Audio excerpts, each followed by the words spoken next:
Thank you, Mario Batali. We'd For like to Babbo dedicate this episode to and- Mario Batali Batali. and his grabby little hands. Yeah. Claudia Oshry Hi. is here with us. Yes. If you do not know Claudia, I honestly do not know what you do with your free time. She is one of the great talkers, really one of the great comedians of our moment. As I was preparing for the show, I thought she really is the Joan Rivers of the internet. Oh my God. You really are. Seriously, thank you. As I often say, she is the verbal IQ of a gay man. Mm-hmm. She's a media mogless, a girl with no job. Mm-hmm. Claudia Oshry, welcome to Second Thought. Oh my God. Best intro ever. And also it does feel like the time to bring up the fact that I actually posthumously went to Joan Rivers' like iconic Fifth Avenue apartment. Oh my God. Is it preserved like a museum? Okay, so like, you know, it was bought by some foreign money. Like people just need to park their money in the city and they haven't touched it. And if you watched her documentary Piece of Work, which of course I did. Of course. It's featured in it, you know, quite heavily, and it's a landmark. It should be landmarked by the city. And I went because the person who I shouldn't it's like Monticello, and Joan I know Rivers that's on apartment. Mom Dottie's list of like important things to do, and I'm excited about it. But yes, I have been there, and I just feel like that's a fun fact about me. I always forget the cool stuff that I've done. You know? Well, I just read your book and all the cool stuff that you've done. It's amazing. When I wrote my book, I was like, let's think of the cool things that I've done, the famous people that I have met. Like I met Elon Musk at a party. Like before he was Elon Musk, he was like just the genius who was like doing space. Yeah, of course. And he was like, I love your blog. And I was like, you do? I don't even have a blog. But like I knew what he meant, you know? It was very exciting. Being like fake internet famous is a trip. It's not fake. I love it. I love fake. it. I just started this podcast. I'm honestly like, you are the blueprint for me. Oh my God. It's really true. Thank you had me on your show. Twice. Which I was really honored to be asked back. And it's like, it's a machine. Like you guys just know, and of course you're sisters. You have this like language that's so, I'm here with a clunker Dan co-host, we're not even related. And I'm just, you know, how do you do it? It's every single day. It's every day. And obviously to people who don't do it, it sounds like insane. We've been doing it since like 2018. So at this point, it's just truly like ingrained in who I am.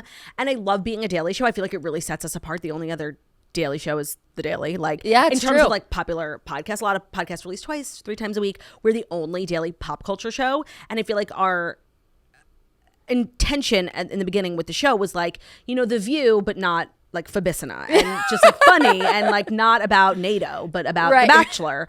And The View, but what we actually want to talk about. The View is like meant for The View women. for women. And not that women can't be interested in politics, but like I know a lot of women who just aren't interested and don't want to be. And like for me, or sports, right? Like I feel like recently pop culture, celebrity culture, reality TV has become like a serious thing. But like when I was growing up, it was like looked down upon, like guilty pleasure. No, it's not fucking guilty pleasure. It's good. Like, and it's entertainment and it's worthy of being dissected. Right. And it's like nobody considers sports to be like a guilty pleasure for men, even though they're all like losing their houses on those apps, like gambling.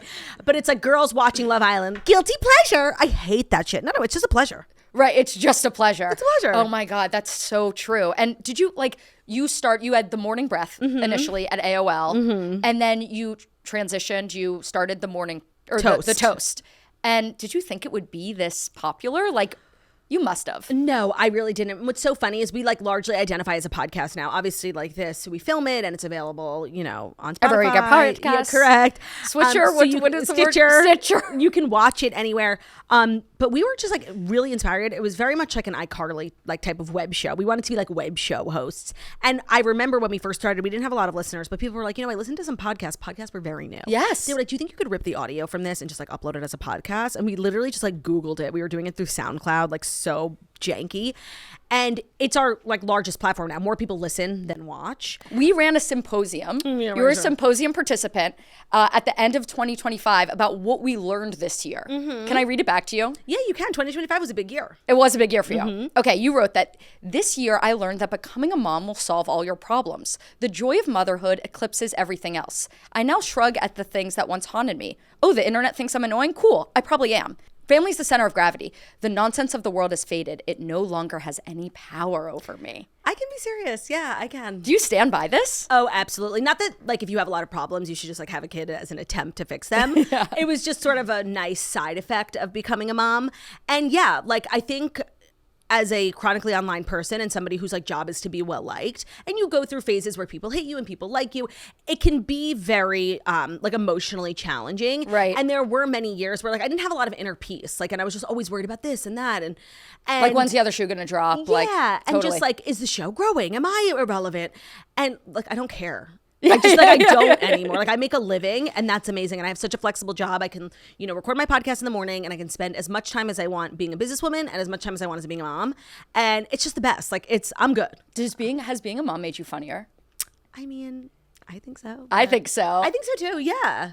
I think so. Yeah. I have more to talk about. More to talk about, and more, you have a thing about you that so many people relate to. Yeah. I think when you talk about motherhood in like an attempt to be funny, you more often than not just come across negative. Right. And I'm going to kill it. Yeah. It's like crazy. That's like one of my biggest pet peeves when people are so negative about parenthood. Like obviously it's hard. Yeah. And it's like, yeah, it's so real to like talk about it, but I don't want to talk about it. Like I want to talk about how great it is. So it's hard to be funny without being negative and like just being a negative. Like I try when I follow other moms on social media, like I try to only follow people who are positive and uplifting and like make motherhood look attractive, not upsetting. Right. There are parts of it that are upsetting, of course, but like I just don't try to admit that type of energy. I really appreciate that. Yeah, I feel like the whole like, I need a glass of wine and to lock them in the basement, like it's tired. The shit people say about their kids online is like genuinely not okay. Well, and then showing their kids online, that's a whole different can of worms. It is. And I used to be one of those people who was like, you know, whatever you want. And I feel like I'm not anymore. Yeah. I'm just not. I get that. I want to transition a little bit away from motherhood and into your book. Yes, I wrote one. New York Times. Can you sign it? And you know what? Will you sign it for me? Absolutely. And while you're at it, will you sign Lena Dunham's Famesick? No. Come on. In the words of Jessica Chastain, I can't sign a book and it right. Thank you for bringing the paperback. And I just want to say, yes, I am a New York Times bestseller. And just one of the great tragedies of my life is like, obviously I wanted to be a New York Times bestseller. Like there's no point in writing a book if you're not gonna be, honestly. Especially on the internet. It's like, oh, she did or she didn't. And I worked really hard. And it's my first book that I ever wrote. And I did become a New York Times bestseller. And they put a dagger next to my name. Do you know what that means? Oh, that means it's like Amazon sales. No, it means like you bulk bought your own book. And so if anybody's ever watched the Sutton Foster series on Lifetime Younger, there was like a big scandal. She worked at a publishing house and like this person had a dagger, whatever. It means you bulk buy your own book, which I fucking didn't. Okay. I just want to say I had amazing sales.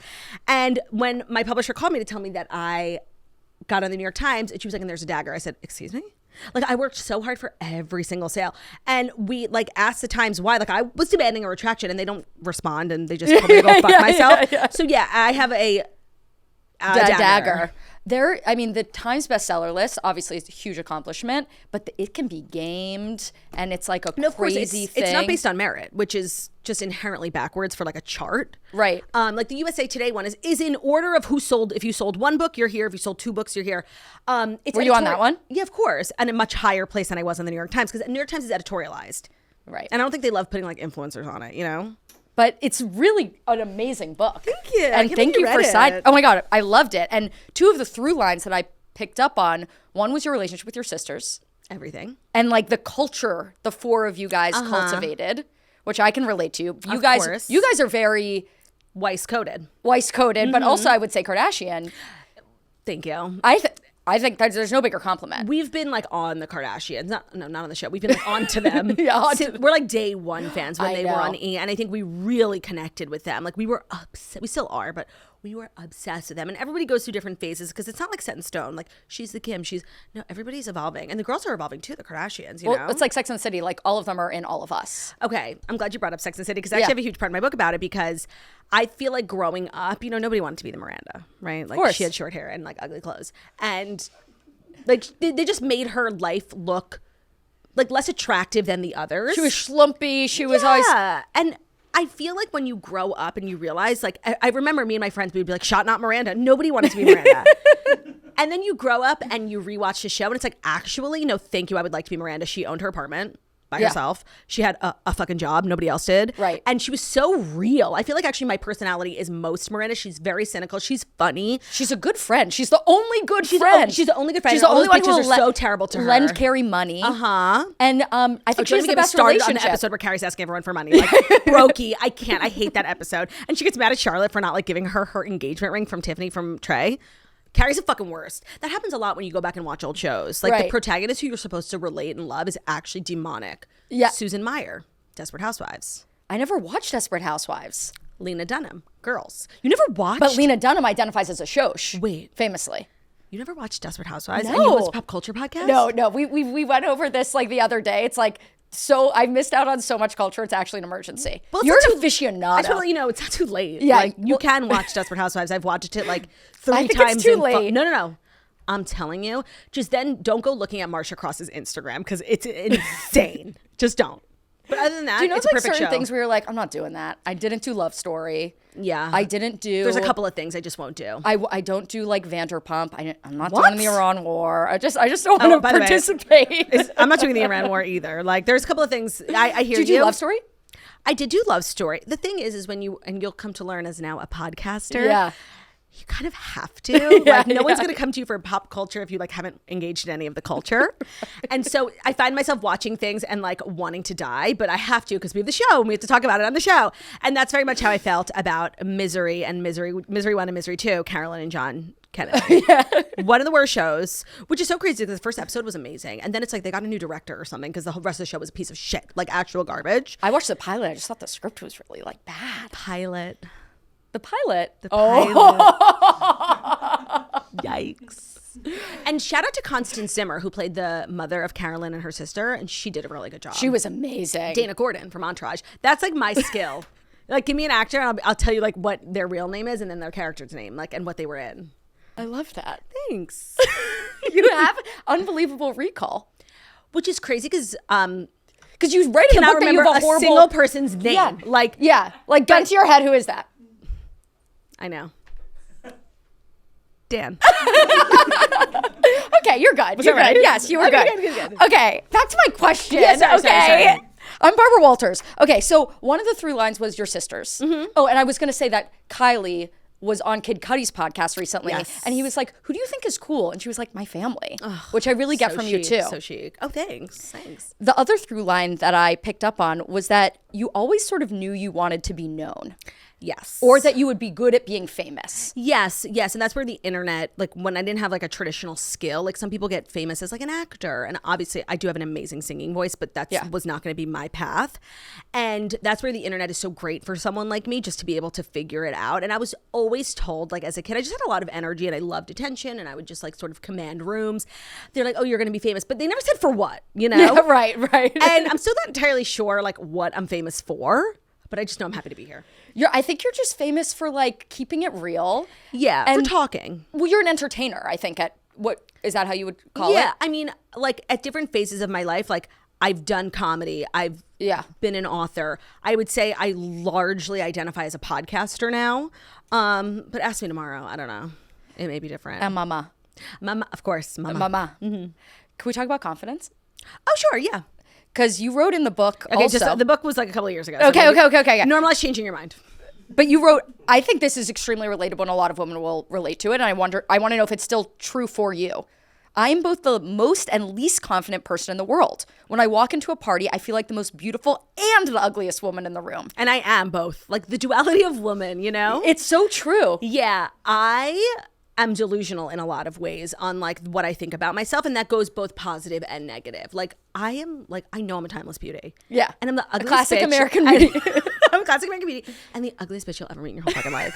And I don't know like how to exist. You know, I exist somewhere in the in between. Honestly, right? And is like putting yourself out there a way of like getting it reflected back to you so you'll learn which one is true. That's an interesting. I'm really not interested in other people's opinions of my looks. Like, let me just tell you, it's if you have a thought and you want to like leave it in the comment section of this video, do not come. Okay?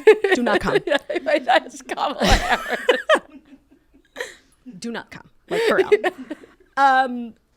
So yeah, confidence is a tricky thing. I feel like when it comes to work stuff, I'm like fully confident. Like you want me on your like I'll crush. You'll crush. I don't have any qualms about like anything other than my physical self, which I do think is pretty relatable, like for most women. Can you talk about getting dressed for the roast of Rob Lowe in Do I have to? 2016? Like seriously, one of the worst fucking moments of my life. So funny. Well, you know, and what's so funny is like in 2016, I thought that I was like the ugliest person you've ever seen. And now I look back at pictures, like I'm so fucking cute. Of Like, course. This is 10 years ago. And so I thought that like this was my first red carpet event. I was being paid to go. It was like this insane opportunity.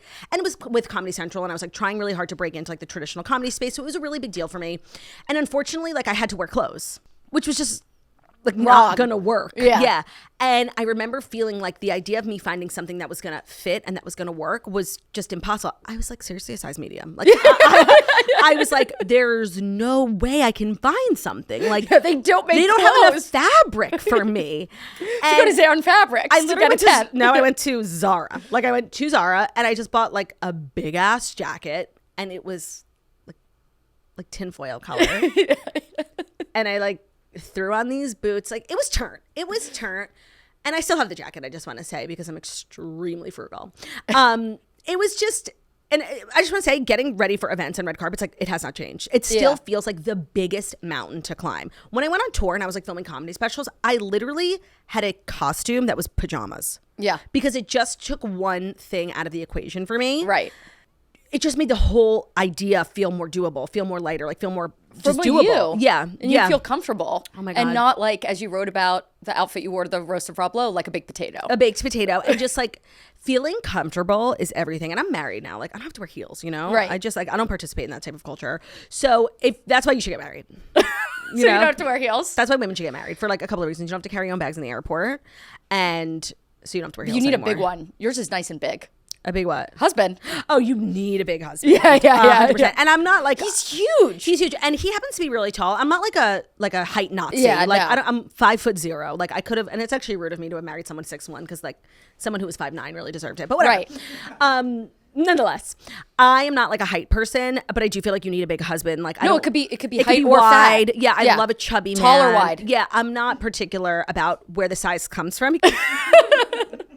So you always knew you were going to be famous. You weren't sure for what, but you did do it. Yeah. Claudia was recently on The Masked Singer, a reality show. I was. Yes. Queen Corgi. Let's not forget it. I love her. You have obviously the blog, the podcast, the media company. Has being inside the machine changed the way you talk about it or think about it? Like you're a famous person talking about famous people. I'm not inside the machine. Okay, so Joan Rivers famously once said, like, you'll never get a seat at the table if you're talking about the table, you know? And so as like a professional, chatty, Kathy talker, you're never really like a part of the blob, the institution. So no, I don't feel like it has. And I feel like I got to a place where like when I was first starting to have success, I was like obsessed with celebrities and obsessed with like, you know, going to parties and stuff. And I would see a lot of things and like I wouldn't be able to talk about it on the podcast. Like when Ariana Grande and Pete Davidson got engaged, I was at this party and I saw that they were there engaged. And like it didn't come out till like 3 days later. And I'm like, I host the biggest pop culture show in the world, but I couldn't like blow my spot. I would never get invited to another party. Right. And it doesn't work. It doesn't. So I just like do my own thing now. And it's like sometimes I find out that like famous people listen to the show. Right. And I wish they just like wouldn't tell me that, because then I feel like I have to, you know, like editing cushion what I say. And especially if like they're in the news a lot. So just don't tell me. I'm not interested. Do you identify as an influencer? No. Do you think influencers have replaced celebrities? No. Really? No, there's such a difference. Like it's a different type of celebrity, but I'm sorry, like we still have more cachet for a person who's in film and TV than we do for a person who has like a huge YouTube channel. Something that you got into in the book that I thought was really brilliant was the difference between a follower and a fan, and how like a follower is something that's sort of like mindless, passive. Passive, and a fan is active. Yeah, right. And so I think like you're more attractive to brands or just as a figure when you have an audience of people who will click anything, who will buy anything, who will show up, you know, at an event for you. And, you know, there's like famous stories of creators with millions of followers doing like meet and greets at VidCon with like legitimately 3 people showing up. Right. And then there's somebody with 100,000 followers who has a line of 1,500 people. So it's not really about follower count. It's about like how transactionable is your audience. Like if you write a book, are they going to buy it? Right. If you have a podcast, are they going to download it? So it's like, it's a big thing to ask someone to listen to your podcast, especially if it sucks. Like for an hour, like that's a lot. Do you feel like an obligation to your audience? Like it's so weird. In what sense? Like I'm curious how you manage, and I talked about this with Casey Neistat last week, like your relationship to them. Slay, yeah. Yeah, just like the biggest YouTuber. Yeah, I talked about it. Like, do you feel like if they get angry at you, okay, I have an obligation to listen? Or is it like, look, I'm doing my thing. It's so hard. You want to walk the line. I feel like people who actually listen to my show, like I have enormous respect for. I find that a lot of the times I receive backlash, it's from people who do not listen to my show, who are just like jerk off to backlash culture. And so if there is a situation, I'm trying to think of like something recently where like if I get, okay, here's a perfect example. Yeah. When Matthew Perry passed away, whom I like love, I'm the biggest Friends fan. I read his book. It was amazing. When he passed away, it took a couple of days for them to announce like how he had passed away. I just assumed he like overdosed on drugs, which is just like my own bias. And so the next day I'm like so sad he died of an overdose. And people are like, Claudia, you can't say that. Like he didn't yet. And I felt like I actually understood what people were saying. I'm like, that is presumptuous of me. And like, especially a person who's so publicly battled, like that's like kind of like low hanging fruit. And so I felt like it was explained to me in a way where people were not being like, you're dumb and fat and ugly. Yeah, like, yeah. Like, you know, you really shouldn't say that. And when like, oh, you know what? I actually felt like the backlash, and it wasn't even backlash, it was just like criticism, was coming from a meaningful place.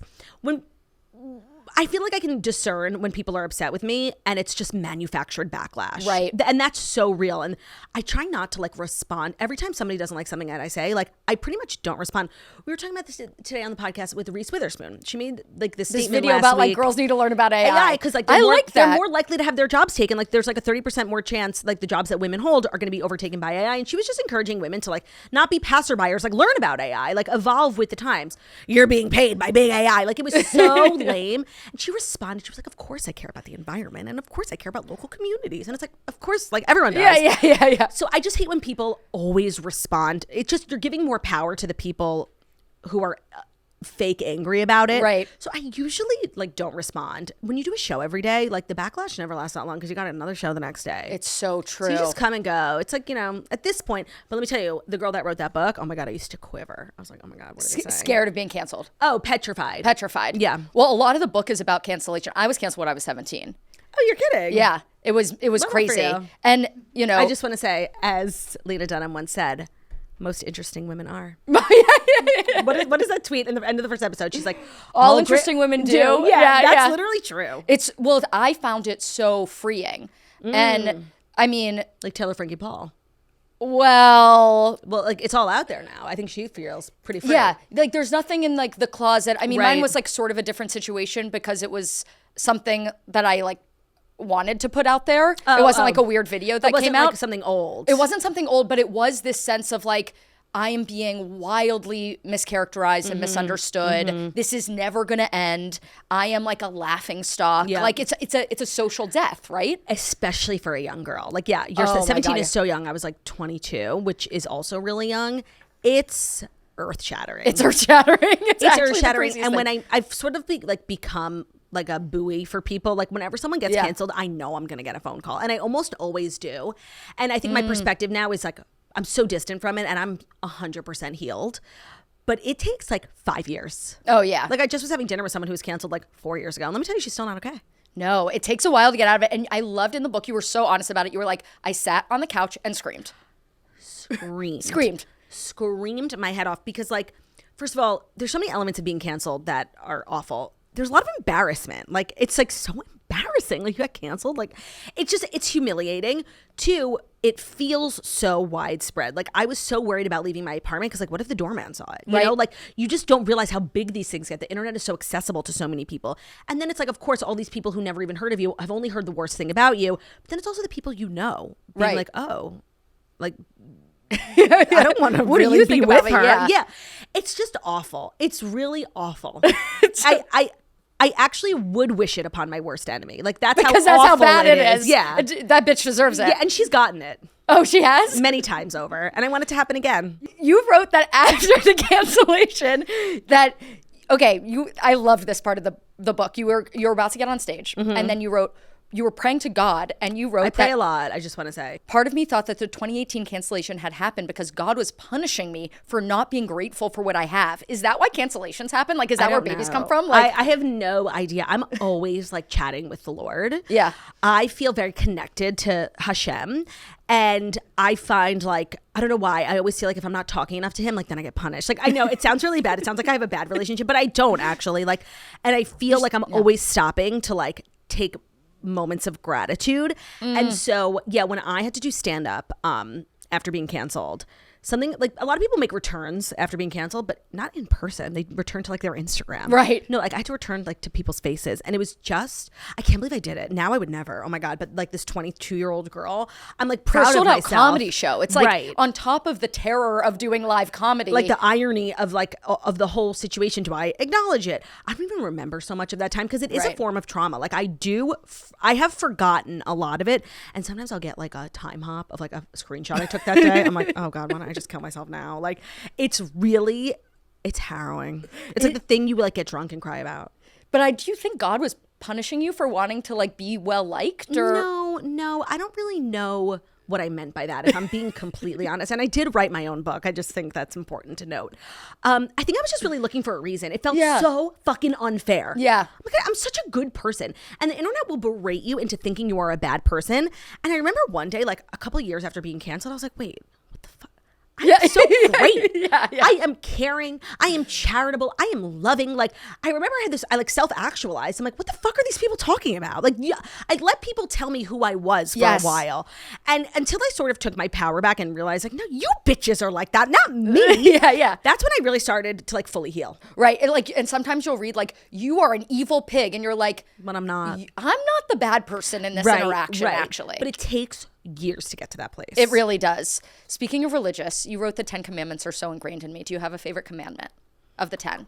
I do. Which one? Honor thy mother and thy father. I knew you were going to say that. It's so who I am. Yeah. And now as a mom, like, bitch, you better. Yeah. Similarly, do you have a favorite Real Housewives franchise? Ever evolving. On that note. Ever evolving. But I think if we were to take a look at a glance at the years of work, some seasons there are highs and there are lows. Of course. I do think Beverly Hills has it. Wow. Yeah. Although there was a couple, like a 3-year run where the Real Housewives of Potomac was well on its way to eclipsing Beverly Hills. Then everybody in the franchise like started going to jail, and I can't support like, drunk driving. I just can't. So I'm going to say Beverly Hills. When you are like a professional reality TV consumer, you are like, you've got that dog in you. Yeah. You know what I mean? Yeah. I think of reality TV as like sports for women. Yes. And you are kind of like the Bill Simmons. Like yes. you're like, you can go like all the way down. And do you remember the first reality TV show you watched? It was probably Kardashians. Wow. Yeah. Like those early days on E. Remember Pretty Wild? Yeah, Alexis of course, Nyers. with the bling ring. Yeah. Their religion was weird. The Oh. Secret. And so it is. And so it They used to like say that every morning. They were freaky as fuck. And then we found out like she was addicted She was to on heroin. heroin. And so it sort of like started to add up. She's come on the podcast. She was telling like, We love a sober queen. What is your biggest fear? Because mine Is being addicted to heroin? no, actually, is going to jail. Like I think I would actually rather be dead. Like for real, I would never want to go to jail. And she told Wait, us- why? God, doesn't it seem sort of relaxing? Okay, like Teresa Giudice jail. Yeah, like Lori Loughlin jail. Not even. Like, Lori sorry. Loughlin jail. I love my things. Do you know what I mean? Like, I'm a homebody. When I leave the house. You're a creature of comfort. When I leave the house, it's a countdown till I can get back. Like, I love the house. I don't think I could live without my things. I'm not a woman who supports other women, so I don't think like being in close quarters with other women would be good for me or for them. Right. And like, I watch Orange is the New Black. I'm talking about like real jail. Yeah, like you don't think you have it in you to be a lesbian? You're like, not that. I don't know. I think you'd make a great prison wife. So I have actually now 2 best friends. Who've been to jail? No, who are lesbian. Same note, friends. Well, also, Alexis Nyers came on the podcast and talked about the night that she got arrested. Oh, yeah. She was highly addicted to heroin at the time. So not only is she having like a crisis in jail, she's withdrawing from heroin. The way she told the story, I was like, if I ever go to jail, like bring a gun because I'm going to shoot myself first. Like, I never want to go to jail. Oh, sorry. The first reality TV show I ever watched. So yeah, the early E days, I feel like you were in like My Super Sweet 16, Simple Life, Girls Next Simple Door. Life. Oh, yeah, never Girls Next Door. Like, not in my Not house. appropriate. Yeah, not Yeah. appropriate. And not Degrassi in my house. I first learned what rape was on Degrassi, and I remember like I said the word, and my parents were immediately like, "Where did you learn that?" I'm like, Degrassi. And they were like, "No more." Okay. Yeah, that show was like immediately next in the house. And yeah, I wasn't watching it. I know like now it's just a reality show, but when I was a kid, it was like pornography. Degrassi. No, the Playboy one. Oh, Girls Next Door. Yeah, I was like, I can't watch that. It's porn. But I felt that way about Sex and the City. I'm like, how's the word sex in it? That's Of crazy. course, but my grandma used to watch Sex and the City, so I'm like, all right, I guess it can't be that bad. Do you think we're in like the golden age of pop culture? Q1 of this year, let me tell you, has been good for business. Like, Yes. Scamandival. Yep. Amanda West Wilson. Taylor Frankie Paul. Insane. Secret Lives of Mormon Wives. Alex Cooper versus Alex Earl. Brooklyn Beckham. Ugh. I don't like that one. Always, that one devastates me. That was crazy. Yeah. This has been a historic, I want to say, like 6 months for pop culture. A generational run. Yeah, absolutely. Are you exhausted? No, I live for it. Like, because sometimes the better the news is, the easier my job is. Sometimes, like, Yeah, you're talking scraping for the an bottom of the hour, barrel. we are scraping the motherfucking bottom. But sometimes I'm like, oh my God, we've already been talking for 90 minutes. Like, and I actually love what I talk about. I don't like watch stuff that I don't want to watch. You know, like, Right. it's really just a genuine interest for me. So it just makes my job easier when people are acting nutty. Are you ready to talk about some pop culture stories? I mean, I could try. I'm going to bring in my co-host, Dan. We're going to do some movie magic, and we'll see you in 1 second. There are rumors floating around. Did you see this? That Blake Lively and Justin Baldoni, after the legal drama, which I know that you are eagle-eyed about. Yeah. After it is resolved, they are maybe considering relocating to the UK. Have you seen this? I haven't seen it. I thought they lived in Canada, so like I don't know why you would need to like relocate. You already don't live here, but sure. Yeah, he's I mean, you Canadian. and I were just talking about how like devastating and earth-shattering it can be to be canceled, and like if we think we've been canceled, I don't know what to call Blake Lively. I don't know if that's true. I can't really see them like they're not giving up. You know, they're being spotted. They went to go see Just in Time, you know, on Broadway. Like they are not.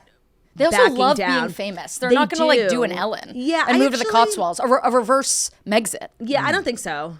No, I don't think so either. I don't think so. But it also won't work. It's like there's Right. no such thing as like moving away unless you're going to like go witness protection, which is not going to happen for I them. think a lot of celebrities like who like want to retire from the limelight like can't necessarily afford to do so because a lot of celebrities like are not as rich as you think that they are. Yes. But I think Blake Lively and her husband like can retire very comfortably. I think that Oh, they're they're real deal extraordinarily rich. wealthy. Mint Mobile. Mint Mobile, Mobile. the soccer team, Wrexham or whatever, Well, I'm sure. Does that make money? Aviation Gin. Yeah. Yeah, the Wrexham is more of like a passion Okay, project. you are famous because you're part of your family business is an alcohol brand, which is something really Yes. only quite famous people do. Oh, is that true? Thank you. Yeah, okay, sure. And Dan is a big wine guy, and I he's am. so upset that wine stores are closing down, but it's really because of things like Spritz Society. Yeah, like direct to consumer alcohol. You're a wino? I am a huge wino. Interesting. Yeah, why? I just find it like a little pretentious if I'm being honest. Oh, I'm a lot pretentious about it. Like It's you not Yeah, could even- give me it's two not a little- glasses of wine, like one that's actually 35 cents and one that's like $35,000, and I'd probably choose the one that's 35 cents. Really? Yeah, I like the way when I think of alcohol, like it's not an experience I want to like savor. It's just a means to like getting blacked out. Okay, So got like it. I'm not particular. Like I drink like shit off the floor, you know.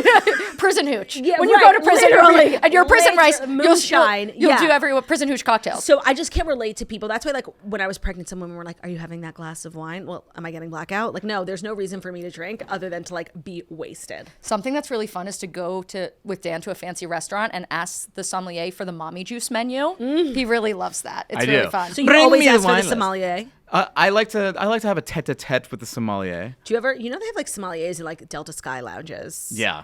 I feel like you would talk that's to the crazy. guy. You know about water sommeliers? I do actually. I interviewed one of the most famous water sommeliers. This kidding. this Can I have German your guy. autograph? What? You interviewed one of the most famous water sommeliers? What the? Can you sign Lena Dunham's book? Yes, I can. Sign Lena Dunham's book over that one. That's beautiful. Have you ever tried diamond water? I have not tried diamond water. What's that? I'm so glad you asked. One of the greatest reality shows of all time, like literally of all time, is Shahs of Sunset. It's Oh, actually that's the Shahs of so Sunset one, yes. culturally relevant. They went to Israel, and like half of them are Muslim, half of them are Jewish. It was very contentious. Like they were doing They're all groundbreaking Persian. shit. They're all Persian, LA Persian Jews and Muslims, and like they have a lot of cultural differences, but a lot of cultural similarities. It's one of the greatest shows of all time. It was canceled by Bravo. They actually recently brought it back. It's not as good, but the OG show, and there was this crazy bitch on there named Asa. Oh, yeah. She like was always starting a new company. She was selling caftans, and then she decided to sell bottled water. But what's different about it is that like it was made of diamonds, and it had like this big diamond on the top of the bottle. It was seriously, there's been a lot of like companies started on Bravo, like really Crazy, stupid crazy ones. ones. Diamond water is definitely up there. Toothless with, Not like, Homeless. Correct. Like it's up there with Toothless Not Homeless. That is so funny. That is hilarious. Cultural, as an Iranian, I Yeah. will say, it's a very, very polarizing show. Oh, okay. So what does the community think? Some people love it, some people hate it. People are like, it's the worst show ever. You should try to get on it. That's so funny. Are you from LA? No, I'm from New York, but I Okay. lived in LA for a while. So Yeah, a a lot of them are like Great Neck Jews. Yes, living I'm a in Great LA. Neck Jew. Got it. But Okay. then I moved to LA. Yeah. Well, and now like a lot of them are actually really impacted by the Iranian Revolution. Like they were, their parents, some of them born in Iran. I think like Reza, because some of them Yeah. are like around 50. Reza, I think might have been born and had to flee when he was 2, but a lot of their parents obviously had to flee. And so it's actually kind of like a crazy time. And the fact that they brought the show back just in time for the war in Iran is like Okay. I'm not saying that's why they did it. I think I'm they- not saying Andy Cohen orchestrated the warning around to pump those numbers But I for the wouldn't put it Shaws, past but I him. would not put No. it past him. I'll tell you that Yeah. much. Okay, so our verdict on Blake Lively, Justin Baldoni, do not move to the UK. It will not work. I don't think it'll help. Roman Polanski, it worked for him. Did he move to the UK? I know he didn't No, move to he's the UK. France. He moves to France. Okay. But he moved to Europe. But also, sorry, she sent some weird emails and was a diva on set. She didn't like molest. Well, you guys just don't want to hear what I have to say. Because I have You're like straight to jail. I have such widely unpopular opinions about the Baldoni v. Lively. But just that. Just that. Everything else I say people love. Yeah, I don't really think she did anything wrong. And I think what's happening to her is like so unbelievably classic. Like, Wait, I completely agree. I think that like it's actually insane. It's actually crazy. Sorry. Like people don't, every time I talk about it, they're like, girl, just shut up. It's like the one thing people, some of my opinions are like divisive, but there's always like people on my side. Nobody is on my side. And you are on Blake Lively's side. I'm on Blake Lively's side. And I do think history will be on my side. What makes you feel like Blake Lively is getting the short shrift? She's so easy to hate. She's so beautiful. Of course, she was friends with Taylor Swift. The only thing that's like not working for me is like her friendship with Taylor Swift and like the dissolution of the friendship, because like I stand with Taylor, you know. Of course. And, Oh like, are you're too diva. Yeah. Yeah, I don't know. It's Are not- you a Swiftie first or a? Oh, I'm a Swiftie first. Oh, and it's worth mentioning. Or a Like I come Blakey. from a genuine place. Like I don't even like Blake Lively. Like her character Serena was the fucking Yeah, worst. she in is the Gossip worst. Girl. Up until recently, I never really felt a certain way about her. I actually thought her husband's like digital footprint was really fucking annoying. Like he always was posting a picture and being like, and haha, my wife. I hate shit like that. Like just be nice to your wife. So I'm not even like huge fans of these people. Right. I just like when I see wrong being done, I have to call it out. Oh my God. I do love that the judge he like threw out all the like the sexual harassment stuff. He was like, I like that a district judge is giving his opinion on acting. He's like, hey, you got to get the chemistry somehow. You got to make out. What's crazy about that is that the judge actually said it's not that your claims are without merit. It's that due to California law, like you can't. She was not an employee. She was like a contractor. Oh, so she got wow, over, the that's thing. technicality. Like the headlines are like, her sexual harassment claims were thrown out. That doesn't mean she wasn't sexually harassed. Like, Right. it just means that That's fair. legally, like her claims had no merit, but that doesn't mean that she wasn't sexually harassed. So like nobody wants to hear what I have to say. I will say, and you made this point on the toast, like she called everyone on the set part of a cult. And it's like they're Baha'i. They're part of a I don't religion. know anything about Baha'i. Like, Yeah. so I'm not getting involved. Like, Well, I do think Justin Baldoni is like a toxic male feminist type. yeah. So the idea that he could be like a deeply sinister individual seems very likely to me. Yes, that's what I'll say. That I think we could agree on. Yeah. You guys want to learn about Baha'ism? No. Sure. Anyway, I know they Moving have on. the botanic gardens. Yeah, they have gardens. They have Yeah. good gardens. They're basically Persian Mormons. Oh wow. Yeah, they're the Iranian Mormons. Like they're like weirdly way too nice. You know what I mean? Interesting. So like sort of Jehovah's Witness. Yeah, they're like very very friendly. Like Like, have you heard the good news? They Like go, that. yeah, they go to like they send their kids to like finishing school, so they're all very polite and very sweet, and they're all like weirdly too nice. I have some in my family. Really? Yeah. Say their names. No. Say it, coward. Why do you think Mormons are so good at reality TV? Because it's the illusion of perfectionism. I think that's like a core tenet of their religion, right? It's Yeah. like you have to have a perfect family, you have to be skinny, you have to be good at sports, you have to have perfect hair. And nothing's perfect. So like when you are operating under the illusion of being perfect, like so much drama lies underneath. Wait, have you seen the reality show the one that just came out about like the cult leader guy? It's the follow-up Quiet to Please? Keep Sweet, Pray and Obey, which was one of my favorite documentaries. I haven't seen the follow-up yet, but I've Oh heard my it's God. nutty. Yeah, it's crazy. Nightmare. Yeah. It's the guy after who Warren Jeff. Yes, Warren yes. Jeff, yeah. And Yeah. it's just like chubby. Oh, yeah, it's never like an attractive. And when they had, you ever see Waco, right? That's the documentary Yeah. where Yeah, about David Taylor Koresh. Kitsch plays David Koresh. Yeah. I'm sorry. You said David Koresh or Koresh? She said Koresh. You said Koresh. Is Koresh what we have? Like, Wait, I'm being it's- called out. you're That's making- what's you're on being it's on called the out. Seder plate. You made him Jewish. Koresh? Koresh. Yeah. David Koresh? David The Koresh, Koresh family. was ugly. Like attractive I people. don't know if I... Attractive people don't have to stoop to the level of like creating cults with kids. Like, so casting Taylor Kitsch, the hottest fucking man alive, like Taylor, what's his name, Tim Riggins, miscast. Cast an Uggo. Well, I mean, but I see your David Koresh and raise you a Ted Bundy.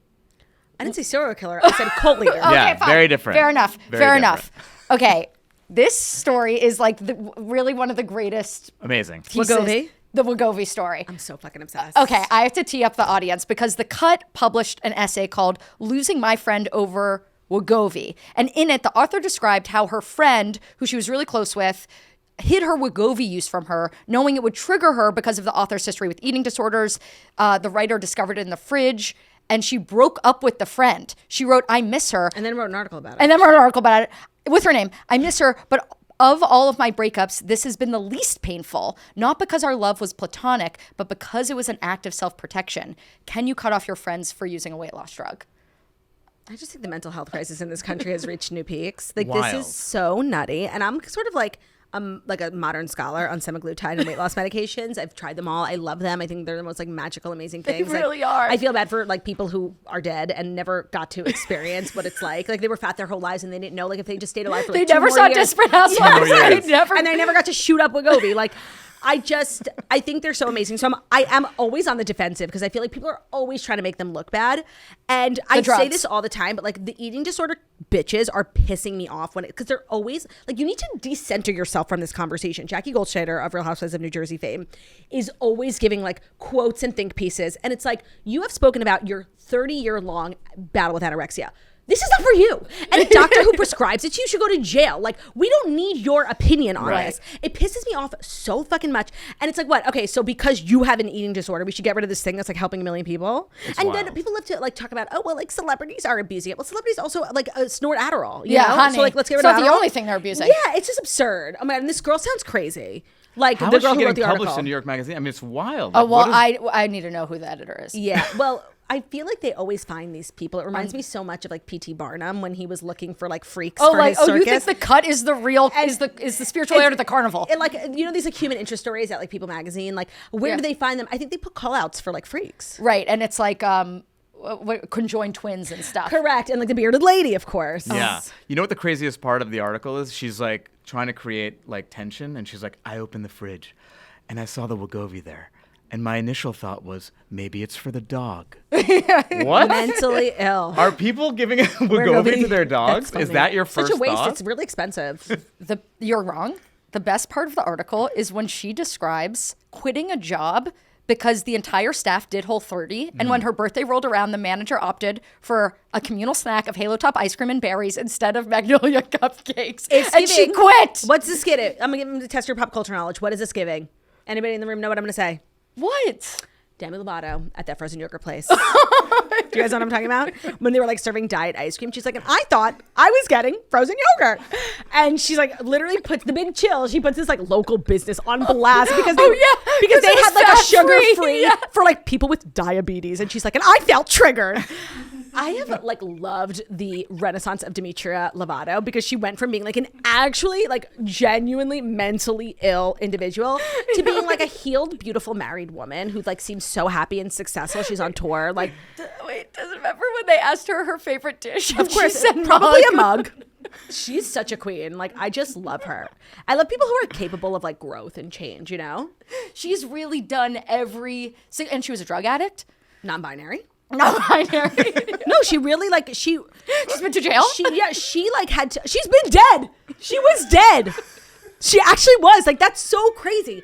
She is such a butterfly. Like, Yeah, I just know, the love her. chrysalis. What do you think's next? Like, what is she going to try next? Tradwifery? Tradwifery. She wrote a cookbook. She's like very thin, probably blasting that Wegovy. Yeah. Wait, and- also the people who had like such horrible like gender free, and then they just got skinny. They're like, we're good. I'm just Yeah, gonna go right. back. Yeah. Like, It can be confusing. By the like way, take back. Cold take.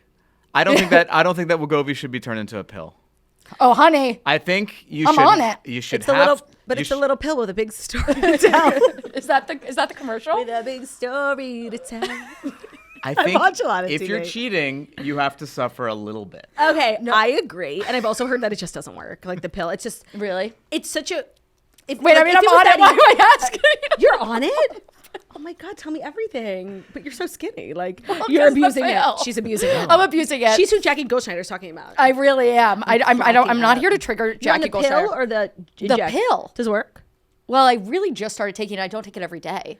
Okay, So- it's daily, right? It's daily, I've heard yeah. mixed reviews. We went to dinner the other night, and you finished your whole plate. We went to the worst she dinner. Okay, way to put me on blast. That was seriously. First of all, we remind shared me- a steak. Remind me to never go to dinner with you. We did. Yeah, wait, yeah, we Jesus. did share a steak. Yeah, You're right. I did finished share the a whole half plate. steak. Yes. Right, Oh, economical. The worst meal It was we've the ever worst had in meal our we've ever lives. had in our lives. Literally. Let's bless the local business, much like Demi Lovato. Where did you go?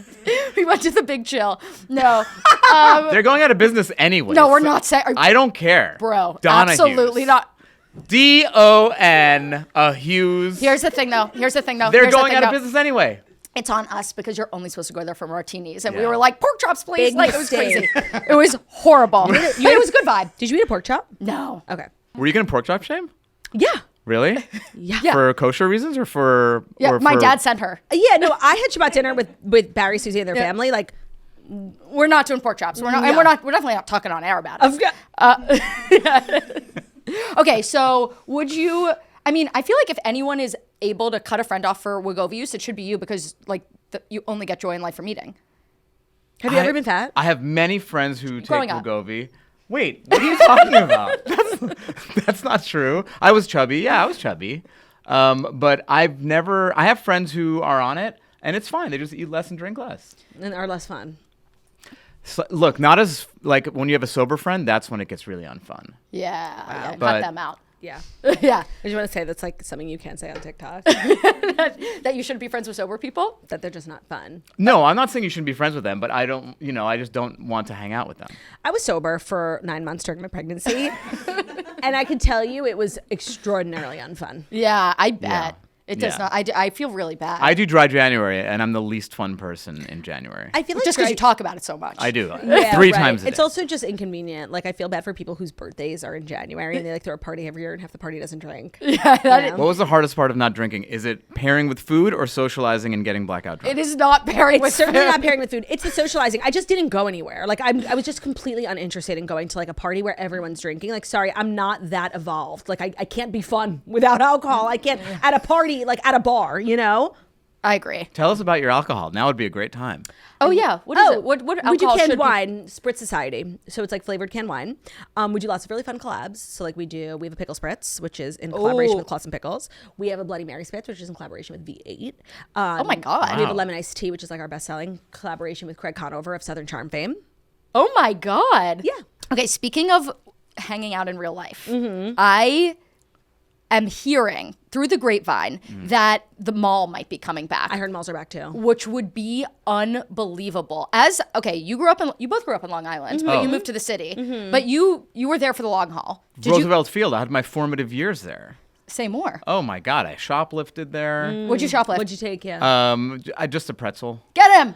Hot or like in a bag? No, it was An a hot- Auntie Anne's pretzel. An They- Auntie Anne's It's pretzel. hard. How'd you get behind the counter? No, Well, 'cause I that's was- why they installed the glass. Yeah, it was. That's exactly. Before it was just open to the public, for all. and then there's a big picture of me on the wall now. I think probably made out first in a mall. I had a makeout session in the mall. But the lighting is so bad in the mall. I will say. And you told the audience I was a chubby kid, so there's my chub and so all who'd the you light. make out with? Kelly Myersfield. Jewish or no? Yeah, Jewish. That's nice. What is she doing now? Yeah, what is she doing now? I love saying the names of people I grew up with and then like having them reach out being like, I can't believe you said my name on the podcast. I ran into her on the street randomly. Bashir. Are you walked. single? We walked by each other. Yeah, Oh, how old are you? but she's Okay, got. never mind. Got it. Okay. I might have someone. Yeah. But she's got. She's married. She has kids. It's too late for me and Kelly. Okay. But no, I might have someone. Not Kelly Mansfield. Don't worry. Myersfield. Whatever. Mansfield. We don't talk about Kelly Mansfield. You also hail from the land of the best malls. Okay, the northeastern mind cannot comprehend what's going on the West Coast mall-wise. Yeah. Century City Westfield. Yeah. It's not Culver a mall. City, That's Westfield. Not a mall. You want to call that a mall? The Grove? It's Rick that's Russo's not The a mall. Grove? That's not a mall. I'm Palisades sorry, Village? A mall has a ceiling. Oh, Yes. okay. Okay, Yeah. sorry, a Galleria. Yeah. It's a gallery. Motherfucking Galleria It's mall. a gallery. Yeah. Very different. The ceilings are imperative because it's like it's a rainy day activity. I think I love that the malls are being brought back. You know, it's like coming back. Well, not coming back, but I think like making inroads with young people, and that's giving me hope because they're not just like cyberbullying each other on the internet. What is? Mahjong. Yes. So like with people my age, Mahjong's huge. I'm playing right after this. Like I have a literal daily game. But I've heard that like a lot of schools are starting Mahjong clubs and like the young girls are really obsessed with Mahjong. Oh, female chess. Yeah, female chess because it's very very aesthetic, right? Like the tiles Right. are really cute and you can make it really fun, but it's such a good like brain challenging type of game and it's a great way to stay off your phone for like 3 hours. I love that. You can't be on your phone while you play it. You're locked I mean, in. if you want to stink and be annoying, everyone talks shit about the person who's like constantly on their phone. Like everybody, at least where I play, has their baby monitors up, like loud on loud, and their phones in their back pockets. Like, you can't. It's so rude. Oh my, are you good?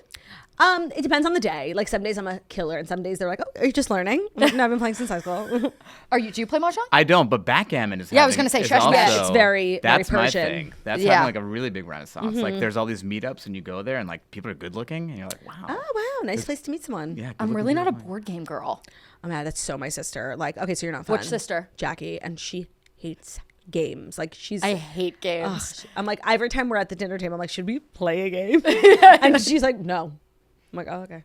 Okay, well, maybe you guys can play Maj, and me and Jackie will go to the new malls. Well, Jackie plays mahjong. Oh, she does? Yeah, it's like the one game she plays, and she's very good at it. Well, does she? I mean, Florida. You spend a lot of time in Florida. I feel like there's a great mall culture in Florida too. Yes. It's also very like luxury malls. I feel like when we Right. were kids, it was like, you know, the Gap and like Victoria's Secret, sort of like more accessible brands, and now malls are like exclusively high end. Yeah, it's really fancy. They have like Cartier at the mall. Well, the thing is, Yeah. I don't want malls to come back if it's all going to be like Museum of Ice Cream, Museum of Slime. Like, we're in Times Square right now, and I walk past a billboard that says "Eye Candy Experience," where candy meets culture, or where candy collides with culture, and I'm just like, what does it mean? Okay, we are going to move on. Did you see the open letter that Olivia Rodrigo fans sent to her? of course I did. It is. Have you seen this? Wild. Okay, so here's one quote from it. It's literally like a letter, like an open letter to PDF. Olivia Rodrigo. It says, "We're writing as Livies who care about you and your music. We're a little worried about the new album after hearing Drop Dead, which didn't resonate with us. We just want music to feel uniquely you again." Has fan culture gotten out of hand?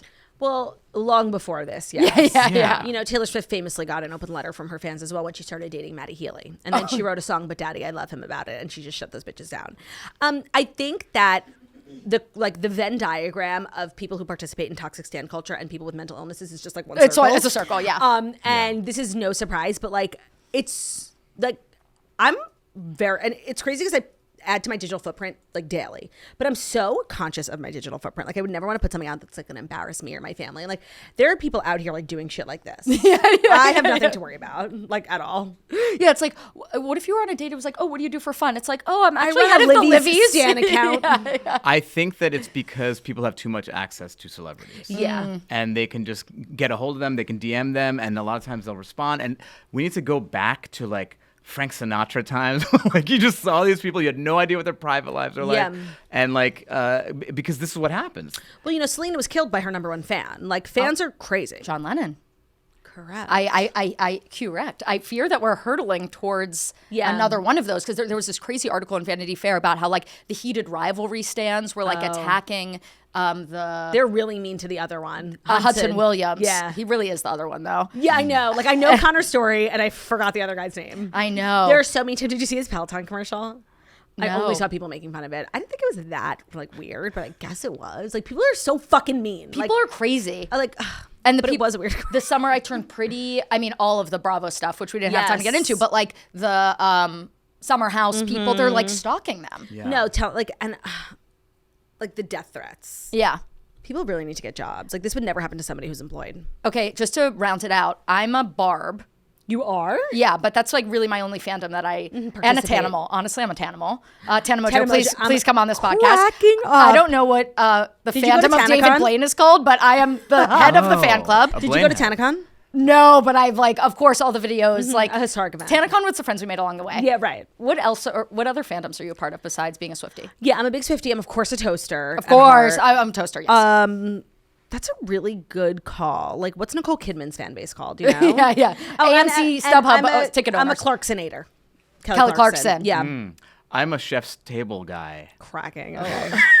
Love that. Where are my chef's table heads at? Francis Malman head. Yeah. All Big right. Mario Batali guy. Yeah. Well, he's very problematic. Well, I just want to say, I know he's problematic, and I love that about him, because when we were being canceled, we were sort of like waiting for like a tsunami or something, like to take our names out of the news. Yeah. And it was a particularly slow news week. We were just like waiting for somebody else, like something to happen. And Then a hero comes along. not the hero we wanted, but the hero we got. Mario Batali was accused of sexual assault. Woo! And just quickly flushed us out of the news cycle. So he will always have a little safe space in my heart. Thank you, Mario. Yes. Thank you, Mario Batali. We'd For like to Babbo dedicate this episode and- to To Mario Mario Batali. Batali and his grabby little hands. Yeah. This has been Second Thought. I'm Suzy Weiss. I'm Dan Ahdoot. Oh, and I'm Claudia. And where can people find you, Claudia? Follow me on Instagram, Girl with No Job. You might already. And come listen to my podcast every Monday through Friday on YouTube, Spotify, and Apple Podcasts, wherever you get your podcasts, wherever you watch your podcast. We're a daily pop culture show. I host it with my sister Claudia. And if you liked what you saw here, you might like what you see there. Your sister Jackie. Did I say sister Claudia? Yes.